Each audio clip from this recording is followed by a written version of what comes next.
Hi guys, today I will talk about how to change profile picture in Asana. So let's try it out. The first thing is open your application. Once it will be open. If you take a look on the bottom, you will see multiple options. Make sure the selected option is account, which is on the right bottom. After it, take a look on the right top. You can see your profile icon. Simply click on it and tap on the option View Profile.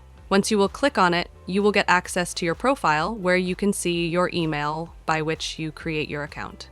Now, I want to change my profile picture, and now you can see a pencil icon. Click on it.